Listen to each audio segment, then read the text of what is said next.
You're listening to The Human Upgrade with Dave Asprey. This is my friend, Max Lugavere. Max has been on the show before. He's actually been up to my house when I first met him at the alpha version of Upgrade Labs, where I think he lasted 12 minutes in the flotation tank before he thought an octopus was going to eat you. Is that right, Max? Yeah, and I also distinctly remember you putting these electrodes on both on my triceps and on my biceps, and that was one of the most painful things I think I've ever experienced in my life. Yeah, I was very impressed that you were able to do it for as long as you did it. Me, that was uncomfortable is putting it lightly. Let's just say that. It's weird when you deal with all these strange inputs to the system it's not used to until it adapts. You know, cold water is viciously evil for most people until, I did it for 3 days and now I actually feel fine. But it's that adaptation period. And I've had, 15 years of adaptation to electrical currents. Sometimes when I'm bored, I'll just taser myself just, for amusement. Okay, not really. But it's just like cold light or cold therapy. Wim Hof, our mutual friend, can just go hop in the cold water in a way that you and I probably wouldn't do it. But it's adaptation. Yeah, you become more resilient. And I think the most exciting aspect of all of these modalities that you've listed and others that you haven't is that they provide a spillover effect where they help you become more resilient in other aspects of your life, most notably your psychological life, which is so important, especially given the current stress milieu that seems to be facing people. People are increasingly stressed out, underslept, and sometimes you have stress in your life that's just inevitable. And so for me, I think of the two ways that you can help mitigate stress, either getting rid of the stressor, but in some cases you obviously can't do that. The more viable alternative is to increase your capacity to fight it off, to become more resilient. Yeah, or maybe to accept, right? Just say, okay, this is happening, it'll stop, right? And to just be at that state of equanimity when it happens. And you can do it with hunger, like that's what intermittent fasting is, right? And you and I both practice that. The one thing though, Max, I have not been able to reach equanimity with is kale. Be forewarned that you will be triggered by the one or two kale inclusive recipes. No, I mean, did you just say kale inclusive? It's kale inclusive. Yeah, my book is it's an inclusive. I think the recipes benefit from the plurality of foods that are represented. Which isn't necessarily always the case, but at least in a cookbook, I feel like. You did a good job in it, to be honest. I mean, you're looking at eating for performance. You're pro salt, which is really lacking in most cookbooks. Like, go on low salt because the U.S. Department of whatever told you to, and they're idiots. They do not understand salt at all. And you're like, all right, salt is good. And I actually think there's a bunch of good stuff in here. And you have a very good understanding of what to do to sweet potatoes and all the different flavors and types and all that. So I think this is a very accessible cookbook. So thanks for writing The Genius Kitchen. Yeah, thank you, Dave, for shouting it out. It's 300 pages of recipes, but it's also a kitchen and wellness guide. I didn't want to just make a book of recipes. That would have been too easy. I wanted to make something that was going to stand the test of time and serve as a resource for people, something that they could refer to not just for delicious meals to cook, but also as I guess a compendium, a synthesis of all of my sort of ideas on food and nutrition as they currently are. Because my ideas, like yours, evolve over time. And my first book, Genius Foods, came out 4 years ago at this point. And so I really wanted to make it practical and approachable and achievable for people. And I broke apart in it each different food component, from dairy to salt to fish to meat to plants, really giving, I think, readers a roadmap in terms of what to include more of in their diets, perhaps, and what to try to minimize. And as I mentioned, there's only 2 kale recipes. Rest assured that even if you're the most vehement kale hater, you're going to find lots of good stuff in the book. I'm here in the dessert section and the kale ice cream. Dude, what are you doing, man? Kale ice cream with anchovy cream? What is this? Really This is selling it. not actually in the book. Likewise. Flourless, sugar-free lemon blueberry tart with almond crust, like stuff that's edible, and it's not a zero carb kind of thing, but using swerve sweetener in it, which is a sugar alcohol, so it's not high glycemic, and so you're on the moderate to low carb, but not all low carb on everything, right? Which I also think is really really the right direction to go. You don't have to be keto all the time, right? Yeah, I think you and I, Dave, are more aligned than we are divergent in terms of our Totally, yeah. in terms of our ideas. But yeah, it's not an expressly keto book because I'm not on a ketogenic diet. I eat Me a either. diet that that utilizes starches and concentrated sugar sources as a performance enhancing tool for me and a way to optimize certain hormones. But in general, it does acknowledge, and I often acknowledge that we live in a time with widespread metabolic disease, right? 9 in 10 adults has some component of the metabolic syndrome. And today, added sugar plays a large role in that. It's not the sole smoking gun, but today your average American adult consumes 77 grams of added sugar per day. That's almost 20 teaspoons of pure sugar. And so I felt in writing a cookbook that I had no business adding sugar, for example, to anybody's diet. You said something interesting though. You called sugar a performance enhancing substance, not white death. Why the difference there? Yeah, well, because I think it's because whether the place that sugar fits in your diet is based on a number of different factors, right? Your metabolic health, your activity levels, your your goals in terms of body composition, in terms of performance. So for people that are, for example, bodybuilders that are like sponges for calories, that have huge calorie budgets and importantly, large vessels for glucose disposal, i.e., muscles, they have a higher sugar tolerance than somebody who, for example, is sedentary all day, sitting at a desk for 8 hours a day. You're saying people with larger muscles or certain people can use sugar as a performance enhancer, and that's controversial. And it just so happens I completely agree with it. It's that if you don't eat sugar all the time, there are probably 3 times I can think of sugar being really helpful, and most people know these times because they get cravings during these times.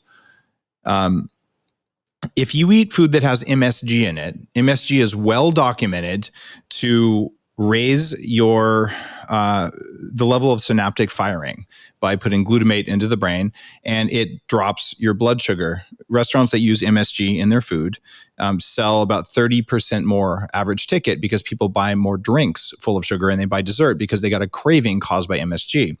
And some people have tried to tie MSG to some sort of racism, which is ridiculous because MSG is used more in Western foods than in Eastern foods. But MSG will give you a sugar craving. And here's the funny thing. It's a healthy sugar craving because your brain's like, I need some help here. I got to pump all this glutamate out. Could I have some glucose to pump out the glutamate? So the one time my daughter had a migraine, we ate at a restaurant that used MSG. She starts crying and she's, I don't know, 5 or 6 or something in the back going, what's going on in my head? I'm like, I know what this is. So we went to a Starbucks. Only time she's ever had Starbucks, got a triple shot of espresso, put in 4 packets of sugar, and she drank and said, this is the most horrible coffee ever. And 10 minutes later, her headache was gone because she had the glucose she needed to dispose of this, and because caffeine is a great treatment for migraines. So it's okay. Like you said, for workouts, you can start a marathon in keto if you want to, but you better start having some sugar real quick, right? So it's okay to have some sugar as long as you're not having it all the time, right?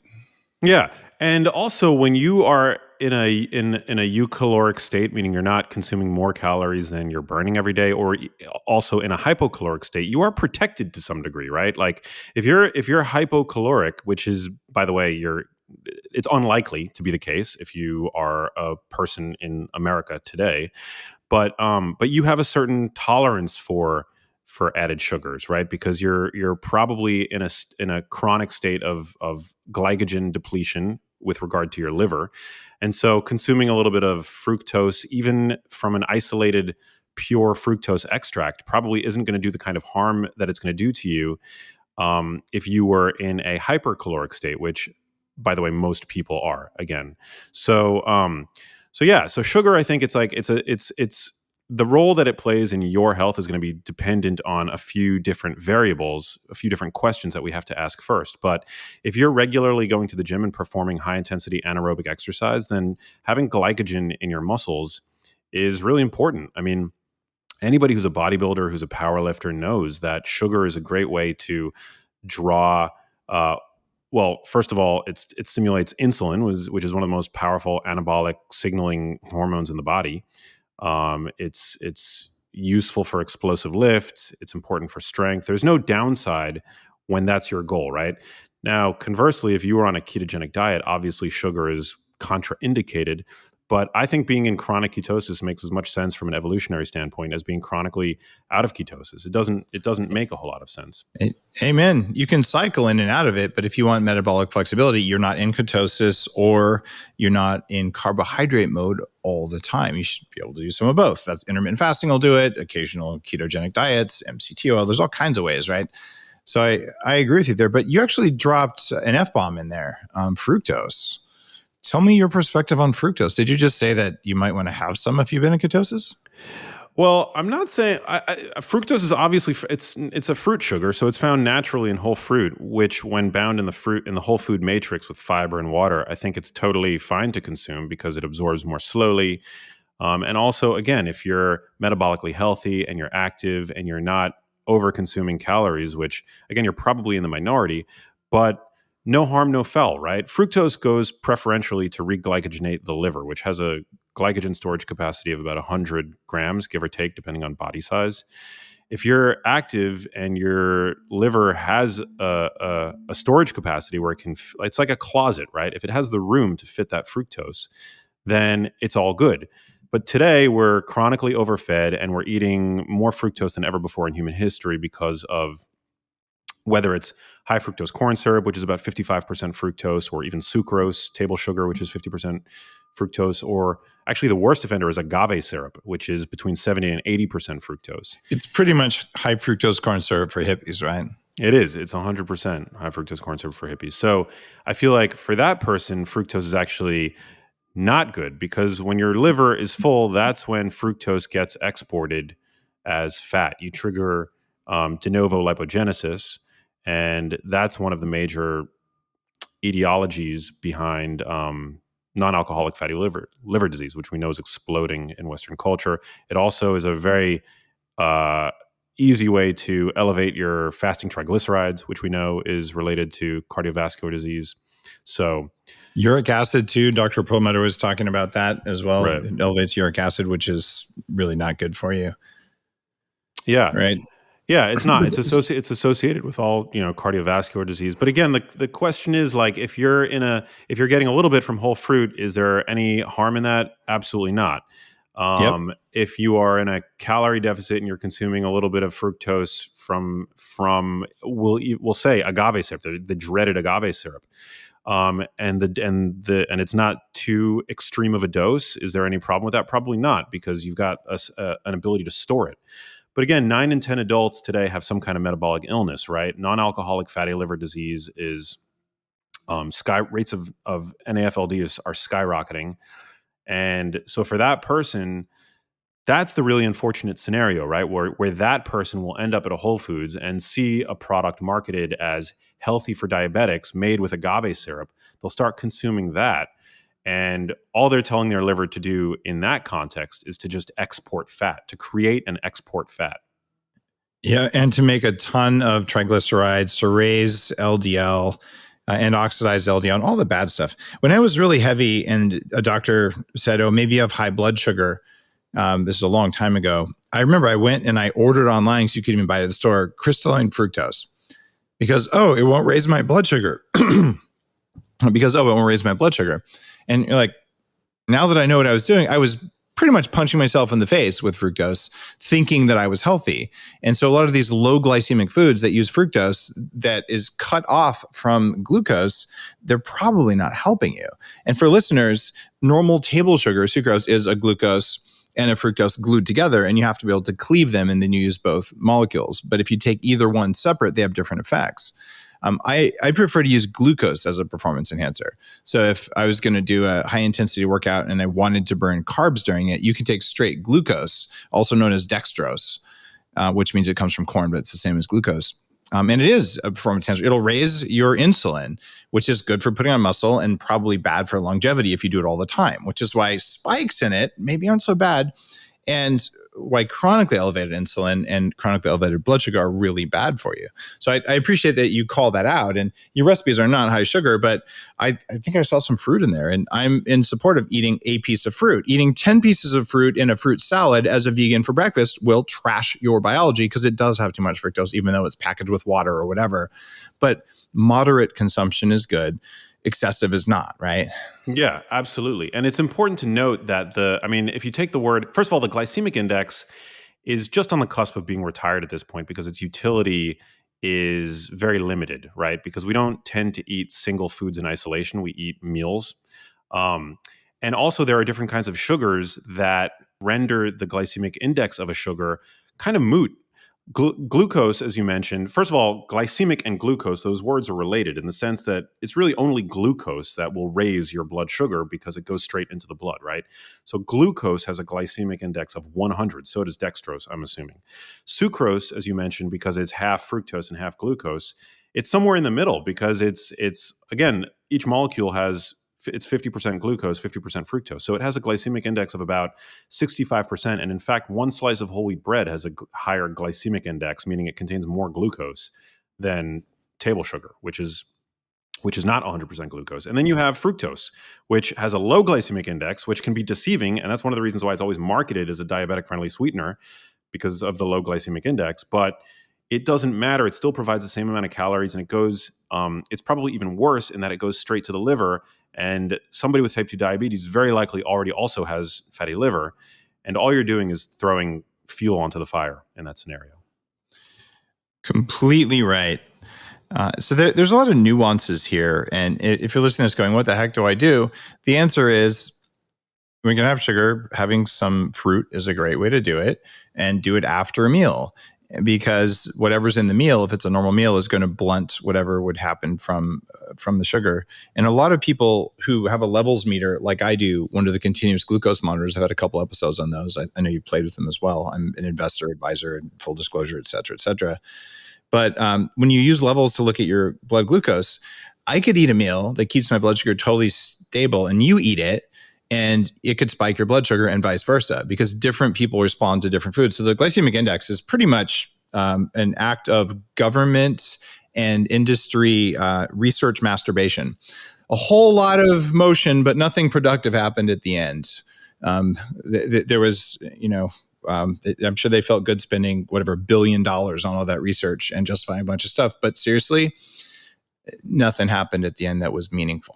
So we just got to call it out like the way it is. Yeah, I would agree with that. It's not very meaningful. That said, I mean, whether or not, I think we've been talking about how the role that sugar can play in health and why it's not always as bad as some people say that it is, with certain caveats, right? But still, whether or not sugar fits into your personal calorie budget, it is, I think, also worthwhile to talk about the fact that sugar, especially concentrated boluses of a moderate dose of sugar, which is not uncommon in the standard American diet, can still mess up your hormones.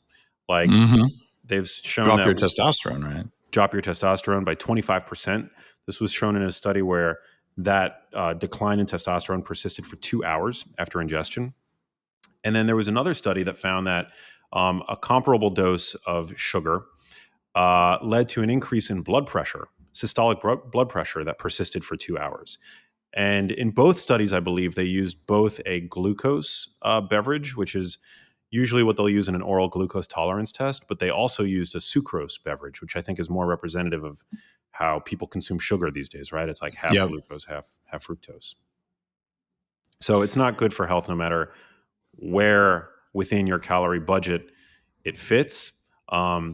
And then, of course, there's the dental health argument, which I think is really important. And we need to start thinking about systemic health through the lens of oral health. And sugar, we know, plays a role in feeding Streptococcus mutans, which is one of the most prevalent cavity-causing bacterium in the human oral microbiome. And yeah, so we know that sugar is not good from those standpoints as well. That said, when it's found in whole fruit, I'm totally good with moderate fruit consumption. I mean, I'm not like an unlimited eat all fruits in unlimited uh, quantities. I think that there's a continuum of fruit, right? Like tropical fruit has more sugar um, than non-tropical fruits. In general, fruit today is cultivated and bred to contain more sugar than ever before in human history. But that said, my personal fruit consumption is I'll eat 0 to 2 whole fruits a day. In with regard to cooking, there's this saying that if food items that grow together go together. So typically, when developing recipes and just looking at curating dishes and meals, generally herbs, spices, ingredients that are from the same region that grow together usually complement each other very well. There's a synergistic effect when it comes to cooking, right? But I think the same could be said for nutrition as well. That people from with certain ancestry probably more adapted to consuming the fruits or whatever the natural fauna or foliage happens to be in that from that part of the world. But today, as you mentioned, we have lost all sense of time and place thanks to the double-edged sword that is modern food production. Right, we've solved for food scarcity. We now have food security, most of us, which is a wonderful thing. But it's also led to the fact that our bodies have lost touch with seasonality, which is I think a major problem. Tell me about big food and your perspective on it, Max. I mean, you have a real great story about Alzheimer's, about food. Just walk me through that. Yeah, well, first of all, what you were talking about reminds me of this phrase that I see a lot within the real like woke nutritional orthodoxy that food is food. But I always like to push back, at least in my own head, and ask, what is our definition of food? If it's just that something that provides calories and is edible is food, then what about Play-Doh? Play-Doh is food. Play-Doh is gluten, right? Gluten is something that is, according to many in the nutritional orthodoxy, something that we are well served eating lots of, right? There's certainly no harms to gluten consumption. It's high protein. In fact, you could have keto gluten, right? You could have keto gluten, right? I've actually seen some keto breads and keto wraps. It's basically just pure gluten. And so, if our definition of food is so broad and vague to almost be almost to the point of meaninglessness, then are we really in the business of should we really be in the business of providing nutritional advice? And my answer to that is no. But I guess that's for a larger conversation. I think that we definitely need to have black and white definitions for foods that are healthful and foods that are not. This isn't about shaming anybody or applying any kind of moral value onto food, right? But it is about. I disagree. I think we have to calculate deaths per calorie, which is why a grain-based vegan diet is killing more people and more animals per calorie than a carnivore diet. So there is a moral equation here if you believe that life matters, but animal rights people don't. They only believe that faces matter. It's very confusing.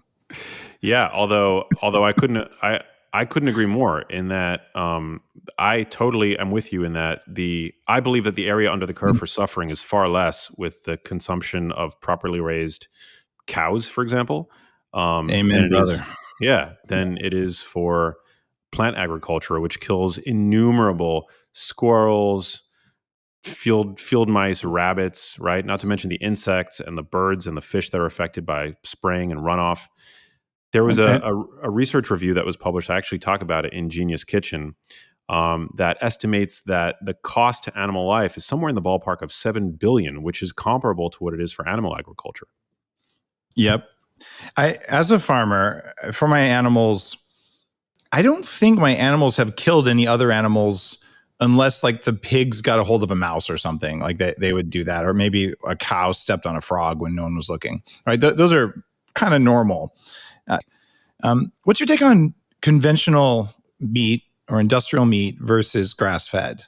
Yeah, such a good question. And it's a difficult question to answer because I'm certainly not in favor of the factory farm system. I think it's unsustainable. It's really doing a lot of harm to the environment. It exploits animals. It exploits workers. It really is no bueno. So I don't, with my dollar, support the factory farm system. But that being said, if you live in a food desert, if you live in the middle of the country and you are on a limited income, do I think that factory farmed red meat should be avoided? I still think it's one of the most nutrient dense products in any to be found in any supermarket.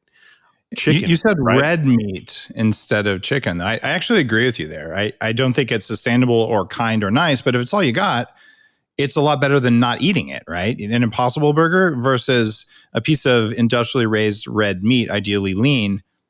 In fact, lean cuts are the cheaper ones. It seems like that's probably a good trade-off, right? That's what you're saying?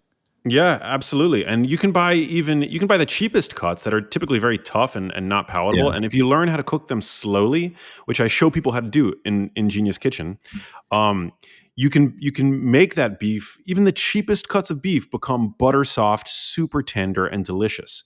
So just knowing how to cook All right. is a great way to help economize and to enable the purchasing of cheaper cuts of meat, which otherwise wouldn't be all that practical, palatable, um, and You, enjoyable. you just made a perfect segue because it's something I appreciate about your perspective on things. And even in your book, you talk about preparation methods, right? And they have an effect on your health and they have an effect on what becomes affordable. And we have a kitchen literacy problem in the country now. So talk to me about like culinary literacy. And then let's talk about the healthiest cooking techniques.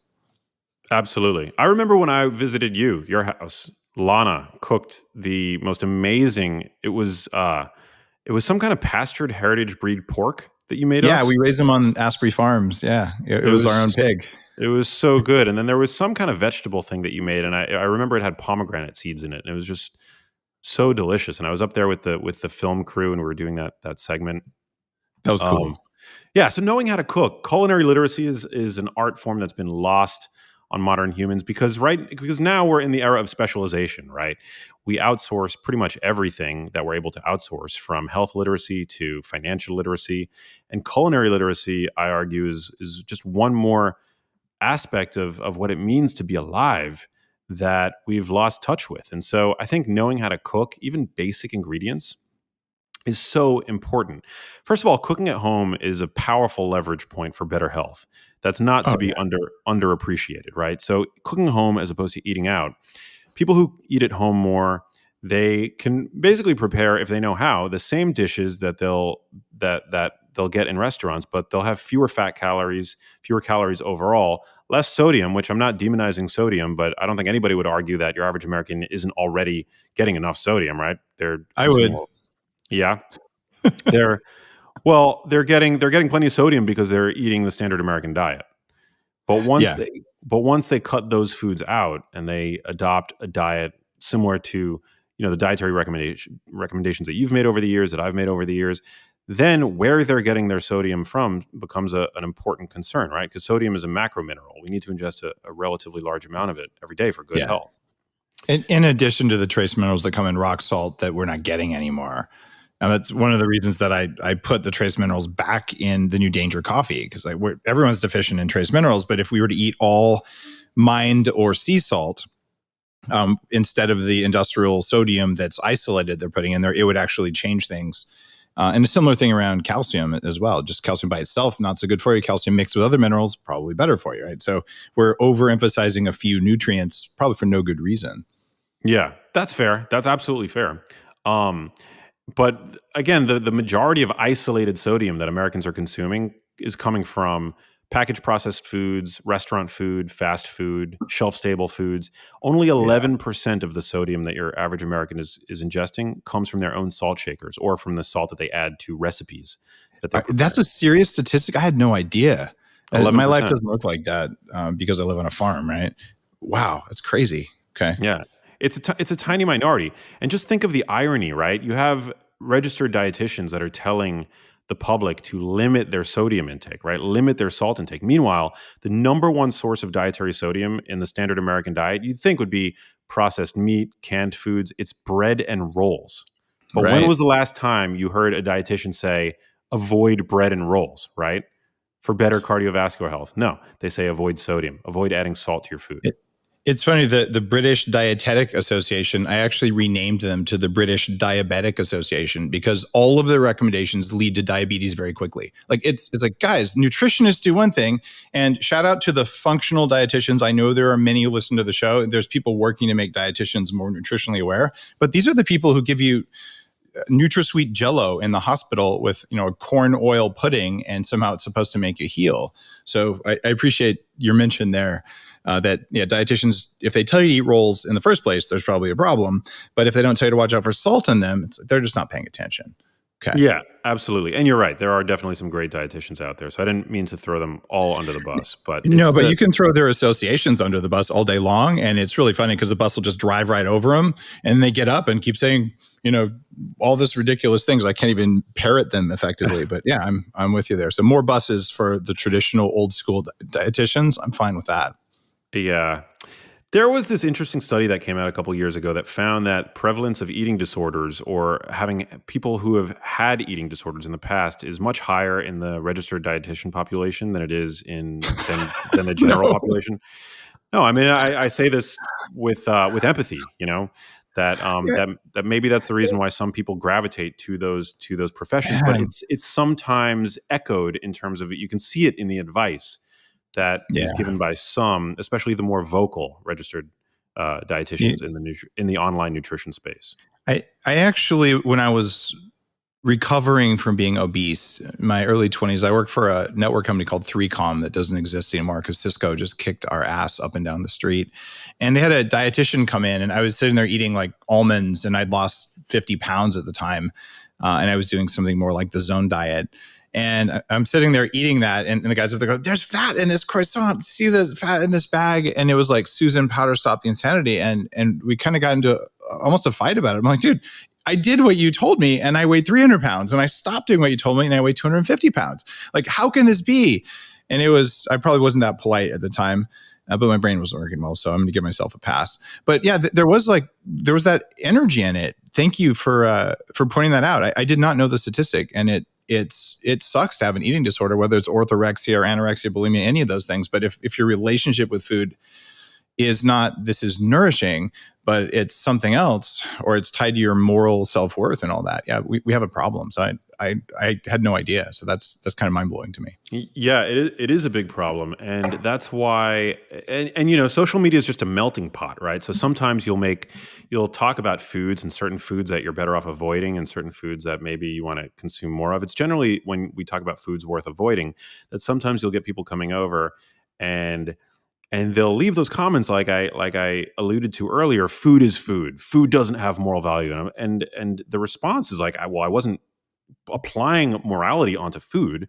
I was just doing my part as somebody who educates about nutrition and talks about these things, that there are some absolutes when it comes to foods that we know are good for you and foods that we know are less so. I mean, a donut is an unhealthy food. And if you're not willing to acknowledge that, for the most part, there obviously are some brands now that are making donuts that are utilizing healthier ingredients, but for the most part, junk food is called junk food for a reason. And this idea that all foods fit, that's the mantra traditionally of dietetics. It's the mantra of junk food companies, right? Of the food industry. Because at the end of the day, you're not overweight because you've eaten our foods. You're overweight because you simply are eating too much of them and you're not moving enough, right? And so that puts the blame on I think the patient, right? The obese person. And it says nothing about how to steer the ship in the other direction. It says nothing about how food affects behavior. It says nothing about nutrient density. And so it's a big problem, that whole like all foods fit, food is food. What do you think of the flexitarian diet? Well, I'm not so sure about that, but I am familiar with the sort of intuitive eating movement. And there was a meta-analysis that came out recently that showed that there's no good evidence that intuitive eating has any kind of positive effect on food quality or any other indicators of the healthiness of one's diet. So I do think that it's important that we establish absolute definitions about what it means to eat healthily and what it means to not be eating as healthily. There's room for intuitive eating where if you establish a universe of foods that work for your biology, and it's not exactly the same for everyone. Some people can handle lentils because they digest them well, and many people just don't. But if you allow yourself to intuitive eat, well, let's see, sugar, heroin. I mean, there's all sorts of things that your body's going to want that maybe aren't good for you. So I'm with what you're saying. Yeah, absolutely. Our bodies have an innate knowledge of what is going to best suit them. And the way that our bodies, but you have to consider it almost like the way that our bodies communicate its need to our brains is like a whisper that can easily be outdrowned by the noise made by modern hyperpalatable ultra processed foods. These Well said. foods these foods drive overconsumption. They short chain. You've talked about the Labrador brain. They um, they trip up our prefrontal cortex, our ability uh, to make emotionally responsible decisions, to practice impulse control, to tune out distractions. A whole myriad of other cognitive abilities are basically hijacked once we crack open modern, industrially ultra processed, refined foods. Whether it's the bag of tortilla chips, it's the Dorito effect essentially. It's the ice cream, it's the pizzas, it's the lasagnas, the breaded fried chicken dishes. It's the coffee drinks that are loaded with 60 some odd grams of sugar. Um, it basically speaks to a primordial part of our brains that drown out that intuition, so that we're not truly able to intuitively eat anymore. And so that's why this whole notion of intuitive eating in the context of the standard American food environment, to me, is you're just setting yourself up for failure. There's something else we do that makes hyperpalatability, and it's something I want to pick your brain on, and that's how you cook. So clearly salt, how much you add makes things taste better, but there's a bunch of other things. Some are good for you, some aren't. So talk to me about the hyperpalatable worst cooking methods. That's an interesting question because we do cook, right? So we are processing our food to some degree. We're not processing it to the same degree as a food manufacturer, with myriad industrial processing equipment at their disposal. We don't actually, we don't have that. But just cooking, blending food, crushing chopped garlic, for example. I mean, that is a form of processing. Um, And fermenting too. If you make pickles at home, that's highly processed. Doesn't mean it's bad for you. It's just yeah, processed, right? exactly. I mean, you get the clearest illustration that I could provide for people is when you bake a potato, right? If you bake a potato and you taste the potato, you're probably not going to be inclined to eating much, if any, of that baked potato. But the minute you throw some melted grass-fed butter on it with salt, no less, some chives, some sour cream, bacon bits, you've taken single ingredients that in isolation, maybe with the exception of the bacon, wouldn't be all that palatable, and you've turned it into something that is hyper palatable. It pushes your brain to a bliss point beyond which self-control is impossible. And that's why studies have shown that when all we do or we eat these kinds of hyperpalatable foods, we effortlessly eat ourselves into a calorie surplus of about 500 calories.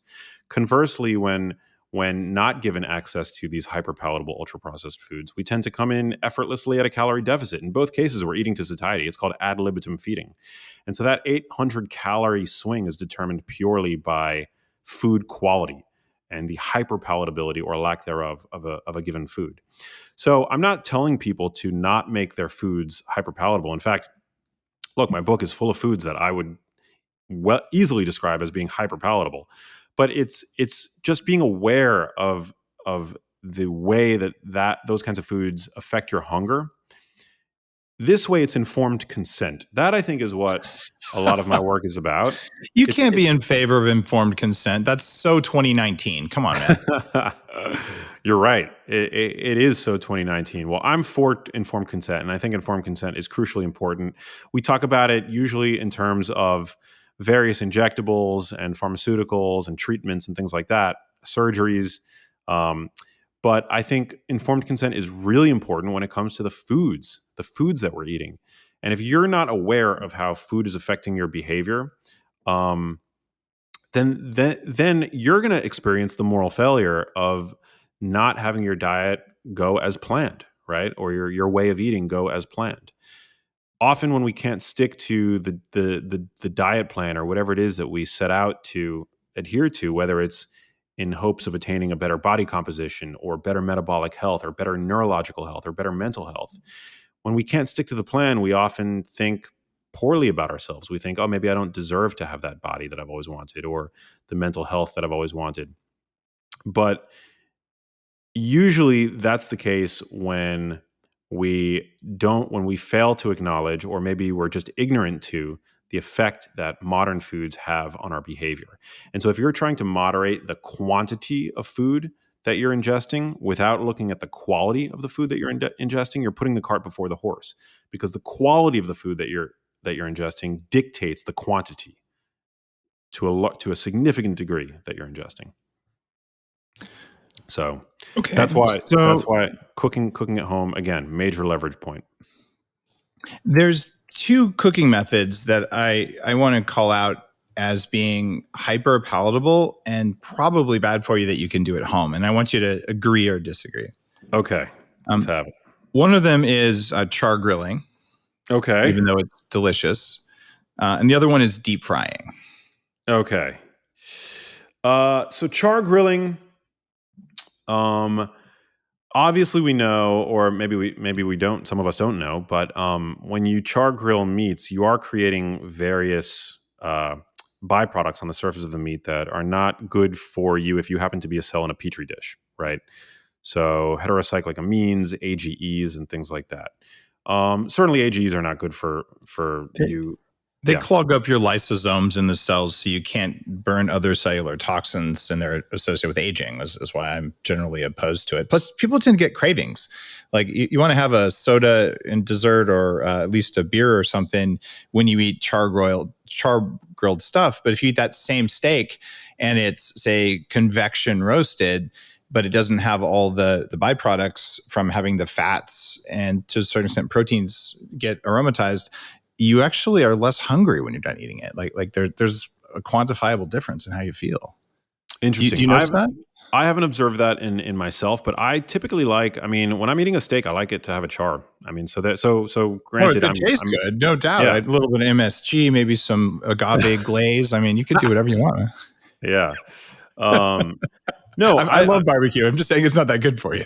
Yes. No, I would agree with that. However, I'll say that my take on that is that every food has benefits and risks, right? So yes, when you prepare a steak, when you cook a steak, you're generating certain unsavory compounds that, if you were eating all the time, ingesting it every meal, probably would not do your health any favors. If you were a cell in a petri dish, probably you would not see a favorable result. But dose makes the poison, and in the context of a diet that has antioxidants, that is supportive of the gut microbiome, which I think acts as a sort of mediator between our own physiology and some of these more unsavory ingestibles. For sure. I think that you're in the clear. Look, every food. I'll concede that there are some downsides to consuming meat, especially fatty meat for certain populations, right? And I enjoy a ribeye now and then, but I have a genotype that probably puts me at higher risk for hypercholesterolemia, and so while I will enjoy fatty meat, I generally try to eat leaner meat, but overall, I think that the benefits of eating meat outweigh any risks, so that you're better off eating some meat than no meat, regardless of your genotype. With certain vegetables, right, depending on where it's grown, it's able to suck up heavy metals from the ground, right? Dark chocolate. You and I are both huge fans of dark chocolate. Many dark chocolates on the market have lead and cadmium contamination, right, in them. But almost all of them have some, and it turns out the more polyphenols, the older the tree, the more curated the species, the higher the risk of those, right? But they tend to be less of an issue because they get bound to other things that are in the chocolate. So they're there, but they aren't bioavailable, which is an important distinction. But the levels that are allowed are different. So I find the higher the quality of the chocolate, you actually find more of those, which is weird. But you're right, they're in there because the root system goes deep. Or those nuts full of selenium, Brazil nuts. It's not just selenium in there. There's all kinds of other stuff in there because they suck it from deep in, right? So I'm not a fan of those. That's one of the reasons I'm not a fan of Brazil nuts for that. Yes, but I mean, at the end of the day, like just going back to dark chocolate, I would say that the benefits outweigh the risks, right? The benefits Hell yeah. of eating dark chocolate outweigh the risks. We can look to fish consumption, right? Fish from our formerly pristine, beautiful oceans now most are contaminated with microplastics to some degree, right? Our waters are becoming increasingly polluted. But that being said, do the benefits of eating fish outweigh the risks? Abso-freaking-lutely. Eat fish. So that's kind of Are how you sure on that one? I'm starting to question that. I'm still a fan of sockeye and all that, but I look at microplastics plus just increasing mercury. Like I look at halibut. I'm not sure I want to eat halibut anymore, just because even over the last 10 years, it's gotten so much worse. I'm starting to question. I always take metal binders and all, but you're still Hmm. pro all fish? I'm generally pro fish. Yeah. I mean, Even I like think like swordfish? You wouldn't eat swordfish, would you? I Or shark? mean, I would probably taste it, but no, I would not order. I would Okay. not order So it swordfish. depends on the fish then. Okay. It depends on the fish. Yeah. I mean, All right, salmon I in got you. general, salmon generally I order um for the most part more than any other fish. But there is some interesting thinking about mercury in fish that the early studies linking fish consumption to mercury toxicity have been not fish but mammals, the pilot whale, and that they have huge concentrations of mercury and they have very little selenium, but that in actual fish there's always a lot more selenium than there is mercury, and selenium has the ability to, I don't know, there is some interesting research on this, that It, selenium sort of has the ability to cancel out the mercury. it's true that having more selenium to a certain extent reduces your risk of mercury. And it's tough. I'm on the fence about fish. I eat fish, but probably less than I used to. Um, and I'm aware just of the increasing quality issues there. So it's a tough one. And wild caught sockeye is only 2-year-old fish that lives half its life in fresh water. That's where I go when I can. There's just a limited amount of that. So Yeah, okay. I mean that's where like observational data. I mean, we have such limited tools with regard to nutrition research, but that's where observational data really does play a role, and it shows us that people who consume more fish have reduced risk for Alzheimer's disease, reduced risk for cardiovascular disease. In my book, I use primarily salmon. I wanted to make it really easy for people, and any fish dish that I use is going to um, use fish that's going to be highly accessible, and so salmon is the primary. Here's a picture of land fish. Is that? I was trying to find Land fish in your recipe fish. book. That's lamb. That looks amazing. Your food Yeah, that's a good photography, one. like you should tip your food photographer. It's really good. What are some of the fish recipes in here? I was just going through. We've got coconut curried eggs. Like what's your favorite fish recipe in here? My favorite fish recipe, I'm glad you asked, is actually a dish called bacalhau, which is a Portuguese dish. I'm not Portuguese, nor is my mom, but it's actually the one dish that my mom used to regularly make for me, and so it's, to me, that was a special addition. It's a dish using salted cod that you can find at most supermarkets. It's dehydrated and it's packed in salt. So what you do is you soak it in water to reconstitute it, and it's this stir fry, essentially, with extra virgin olive oil. You could use purple potatoes, olives. I love to throw a little bit of vinegar on there just for a nice, delicious acid. And it's a really delicious dish, very commonly found in Portugal. And in my family, me and my mom were the only fish eaters. My brothers never ate fish, and my dad wasn't really into it. So it was a dish that my mom would make for me, and it was sort of like our special shared thing that we would have together. And and so I That never was actually got the recipe from her, but I put my own spin on it, and it came out really, really good. a dish that I wasn't familiar with, and I remember seeing that when I was going through your book. It looks really intriguing. It does have though like spicy peppers, bell peppers, paprika.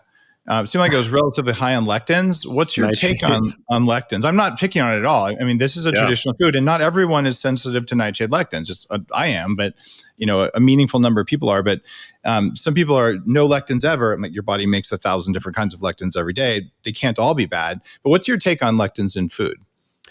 Good question. I think it's a very individual thing. Some people are sensitive to it, others are not. You can easily prepare your food. You can remove the lectins. I believe if you remove the seeds, it's not a major area that I've done too deep a dive, because for me personally, I respond really well to them. I'm not in the business of eating bell pepper seeds. Um, Yeah, that's probably for the best. yeah, probably for the best. So Okay. for me, and most people that I know, bell peppers are a wonderful food. They're loaded with vitamin C. They contain a compound called luteolin, which has been linked to longevity. Also, Dave, all nightshade vegetables are a source of nicotine, which I know that you're a fan of. Just not enough Tobacco, to get high. I mean, I've tried smoking bell peppers, and all it does is make me cough now. By the way, guys, smoking is evil. Just because I like nicotine, pharmaceutically separated nicotine. So yeah, they are members, or tobacco is a member of the nightshade family. Even cauliflower has nicotine in it, right? It does has trace amounts. It's not a wow, member of the nightshade family, but yeah, it has some because it keeps insects down. So anything that's trying to there keep you from go. getting eaten is going to make caffeine or nicotine or polyphenols or something. Maybe that's why I like cauliflower and bell peppers. That could But be. yeah, I people with active autoimmunity, I think probably, and this is all anecdotal, but probably do better without lectins in their diets. But again, I think lectins are fairly easy to find and fairly easy um, to cut around. And so for me, they're not a huge concern. Again, benefits versus risks. I think the Yeah, benefits of eating and it's tomatoes, bell different. peppers. It's different for different people. I don't want to tell people not to eat the nightshade family if they work for you. But if you eat it all the time because you have cayenne pepper, like I did, I used to slice up habaneros. I mean, I was eating foods that would make me cry because it just makes me happy to do that. Call me a food masochist. And then I found out it was directly causing the arthritis that I was diagnosed with when I was 14. I'm like, okay, these are not compatible with me, and it makes me angry. And one of these days, I'm going to rewrite my genome with a virus so I can eat jalapenos. Like that's on my active list of biohacks that I want to do.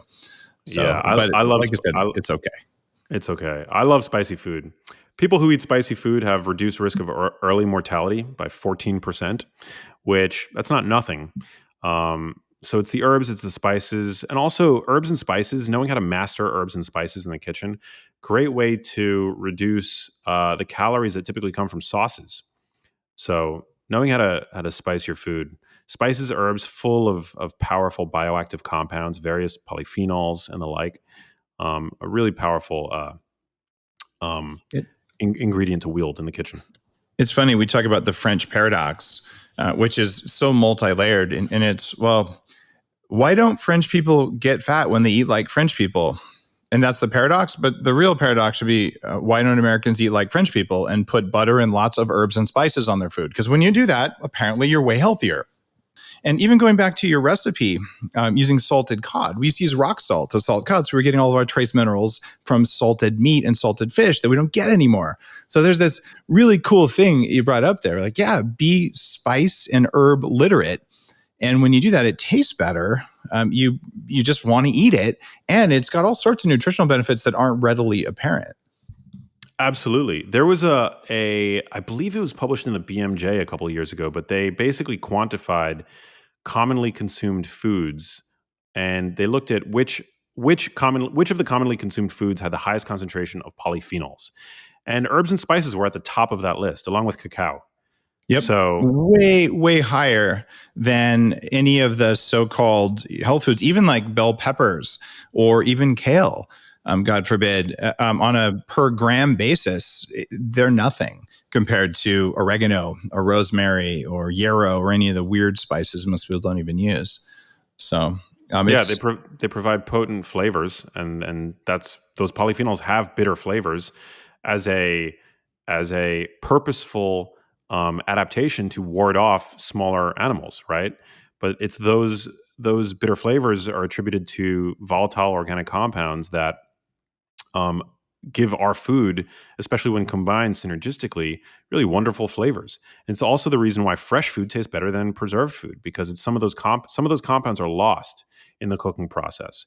It's not all of not every herb has flavors that are attributable to these volatile compounds. Like, for example, most recipes that require oregano, you're fine using dried oregano, but you'll seldom see a recipe ask for dried parsley or dried basil. or dried cilantro is terrible. I don't even like it. Exactly. Yeah. Exactly. It's really bad. And it's because the flavors that are characteristic of those herbs are volatile. They don't live for a very long time, right? And so that's why you want to use a mix of fresh herbs, dried herbs, and spices. With spices, most of the time, dried is sufficient.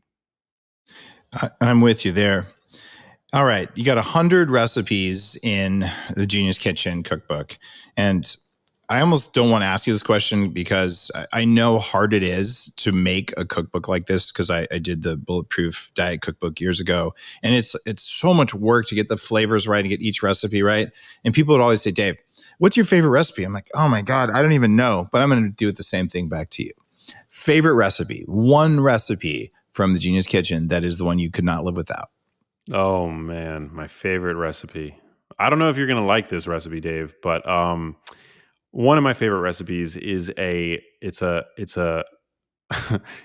do have some plant-based recipes in my book. So it's a vegan mac and cheese using spiralized carrots as the noodle. Oh, that's going to be delicious. Spiralized carrots, you can do so much with those. Oh, yeah. A lot of people who aren't former vegans like me don't know what spiralizing is. Can you talk about that for a sec?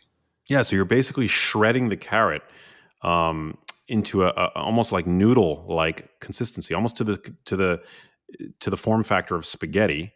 And you can do this by hand. You can do long, thin, more like fettuccine style strips. But if you have a spiralizer, it's a lot easier to make. Basically, they're like a $20 thing you buy, and you stick a carrot or a zucchini or something. You just turn the handle, and these long, sometimes like 2 feet long strings come out that are great for holding butter or whatever sauce you have. Oh my God, yeah, it's amazing. First of all, cooked carrots are amazing. Carrots are loaded with beta carotene. They're so sweet. They're just delicious. And then this vegan mac and cheese. Not that, I mean, there are a handful of vegan recipes in the book, but it's a book that obviously, it's not a vegan cookbook by any stretch. It's okay to have a vegetable dish on a plate next to a piece of steak. It's all right. I'm not going to complain. Absolutely. So we have this delicious cheese sauce made using nutritional yeast, which I'm personally a huge fan of. I'm a fan of fungi in general, but nutritional yeast is one of these things. It's almost like the vegan community's best kept secret. It's so delicious. I use it on so many different things, and but in this dish, it shines in particular, and it's just so indulgent. It tastes like it's like one of these foods. I've got a few dishes in the book that taste like junk food, but is actually so healthy, so good for you. So I'm pumped for people to try that. It's one of those things where I go through any cookbook and you're like, okay, what in this works for you? And you try a dish and you're like, oh my God, that was amazing. And then you try another one, like that one didn't work. And it doesn't mean there's anything wrong with you. And it doesn't mean there's anything wrong with the recipe or the foods. It's a biocompatibility thing. And I think you're really open-minded about that stuff, Max, which is what I like about the stuff you post. Well, Max, it's always fun just to chat with you and hear the latest things you're thinking about. And I love it that you have a salted fish dish in your cookbook. It's super cool and it's very unusual. So that's awesome. Awesome, brother. Thank you for having me. It's always a pleasure. And I love every opportunity to have you on my podcast. So we'll have to get you back at some point. I'll come back on. Let's talk about Danger Coffee. That'd be a lot of fun. Yeah, that would be a lot of fun. I'm so pumped to try it, by the way. I'm going to be sending you some after the show. Awesome. Excited. If you like today's episode, you know what to do. Well, learn how to cook. If you don't know how, great place to start. Try this book, The Genius Kitchen, because it's got a lot of good stuff in it. None of it is radically keto or radically vegan or radically anything, but it's all good and it's all thought through. And that's where you want to start. And if you get the book and you like it, you have a moral obligation to leave a review for Max. And if you don't leave a review for Max, it's like getting your coffee and the barista is really nice to you and does a great job and you don't put $1 in the tip jar. Like that's just what you do if you're a nice person. So leave a review for Max when you read his book because it actually matters. See you guys on the next episode. Thank you. You're listening to The Human Upgrade with Dave Asprey.